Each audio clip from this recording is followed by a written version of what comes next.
The Final Fantasy Pixel Remasters have finally come to consoles. This morning, it launched on the PlayStation and the Nintendo Switch, and I've been playing the heck out of it. These are actually better than they were on Steam, and I want to talk about the changes they've made to improve this already perfect experience. What's up, gamers? DreamcastGuy here. Hi, hope you're having a great day. If you could like this video and subscribe if you haven't already. So I am a mega fan of Final Fantasy. I think these games are incredibly good. They're fun, they're quirky, and now they've managed to improve them even beyond their typical classic scope. You see, old school Final Fantasy always had a very strange problem with it. If you actually played something like Final Fantasy 15 and you were like, okay, I want to check out the old stuff, you had to pick up all sorts of different consoles, track down physical discs. You actually tried to find how to play games like Final Fantasy 4 and Final Fantasy 6 and Final Fantasy 2. Well, the other problem is that they actually made sometimes 5 different versions of each of these games. There is 5 separate versions of the original Final Fantasy 1, and while I have played that, some are definitely better than others. So what they decided to do here, the goal with Square Enix, was to basically make a final perfect version of these classic games. Better sprites, they completely rebuilt the entire menu systems to actually be a lot cleaner. They fixed every single glitch that existed in the original games, and, well, honestly, just made them look a lot better to glance at. So this is 1 through 6 all in one big package, and they're spectacular.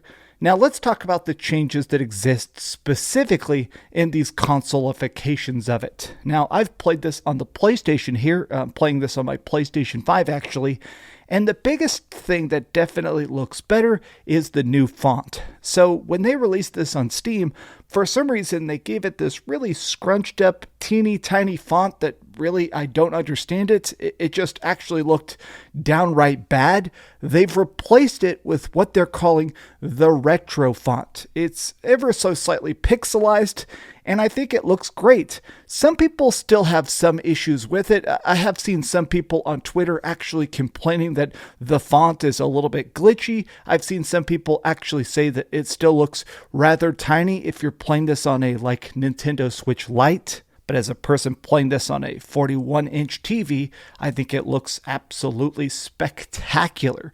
Now, the other additional change they've put in here that I am completely in love with is the boost system. So now, whenever you want, you can go into the menus to make it where you get more experience points for every single fight. You can get more gil, which is the dollars and currencies in this. You can make it so you get more actual activity points, so you can actually level up your magic. Or in Final Fantasy 2, you can make it where you gain passive skills quicker, or you can turn off random battles. Now, this is all very cool on its own because it really streamlines the experience. If you're somebody that's trying to play through these games for the first time, maybe you don't want to do a ton of the grinding. These games definitely did require that you'd spend about 20 or 30 minutes in each dungeon just walking back and forth and doing those random battles to be strong enough to fight the next boss.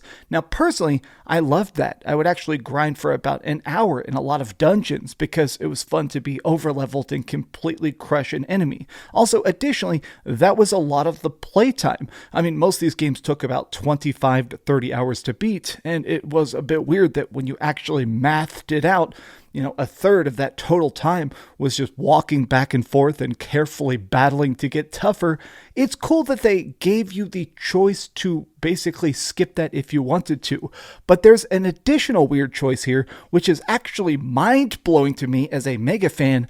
There is a thing that the FF community does called a level 1 run. It's where basically you beat the entire game at level 1. You never get any experience points as much as possible. You run from bosses, you make it a point to just try and basically get items from chests and stuff like that, but you never level up. It's incredibly tough. Some people think it's downright impossible. This has the option of turning off XP. Square Enix is officially supporting the level 1 community. That's so insane to me, and it's just such a niche, cool option that's in here.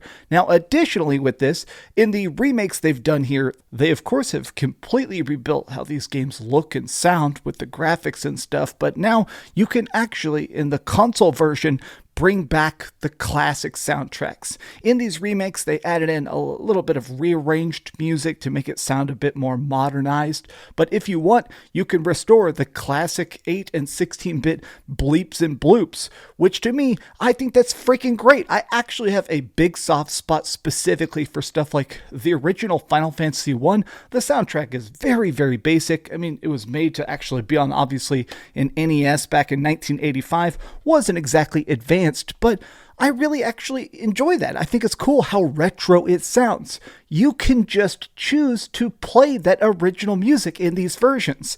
But here's the coolest thing to me. There is full trophy support if you play this on PlayStation.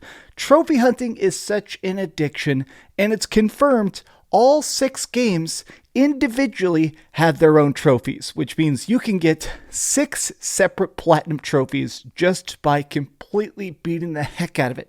But here's why that's so cool. I want to actually explain this. Final Fantasies 4, 5, and 6 actually have some of the first side quests ever in any RPG, like ever. The first game to actually make it where you're not just trying to save the world, you're trying to collect ultimate weapons and get crazy summon magic and stuff.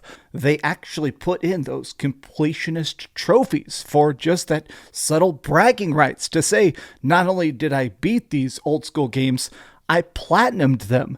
That is fantastic. I'm actually impressed that they really decided to take every criticism, every compliment, everything the community has been asking them to do, and just put it into one big, glorious package. Now, I do want to make it clear, these remakes are better in a lot of subtle ways that new fans are going to find more approachable. There's an auto-save checkpoint system. Whenever you enter rooms, it automatically just creates an auto-save, so when you die against a boss, you can immediately try it again. There's small stuff like, if you want to put on a retro CRT filter, you can change the way the game just generally looks. There's a lot of tweaks that make this even better than when you played this on Steam, and I have to say I'm impressed by that because I beat all of these on Steam. I mean, all of them. I beat them on my Steam Deck, and as fun as those were, I'm about to run through them again on console, and it feels like a fresh new experience. The only real downside to this collection is just one big caveat, which is unfortunately the price tag. So you can choose to buy each of these games individually. They kind of range in price from $12 all the way up to $16 a pop. But if you want to get the entirety of the Final Fantasy collection here, like I did, it costs you a whopping $75. And I'm not going to sugarcoat it. That's a very, very high price. In some areas where taxes are higher and stuff, I know that basically can come up to, an $85 game, which is completely bonkers to actually consider. Now, I just think that probably what I think you should do if you're a Final Fantasy fan who's coming into the series and you want to check out these early generation stuff, I would actually buy these games one at a time. Like if you beat Final Fantasy 7, 8, and 9 and you're kind of going, okay, I want to go back and see the series' roots, maybe buy just Final Fantasy 6. And if you love it, then buy just Final Fantasy 4 or just Final Fantasy 1.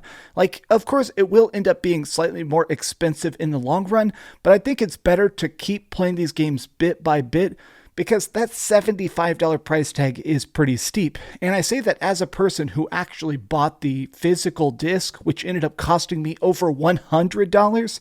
This footage you're seeing is from a review code provided by Square Enix, but I mean, I definitely spent my cash. I'm putting my money where my mouth is. And this is a lot of hard work. There is a lot of passion to it. There is a lot of high quality, fun hours of grinding and boss fights and incredibly deep story here.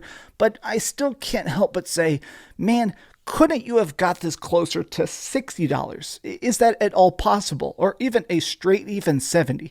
$75 for this collection does feel a bit exorbitant, even as a mega fan. But what do you guys think? Are you excited for the Final Fantasy Pixel Remasters?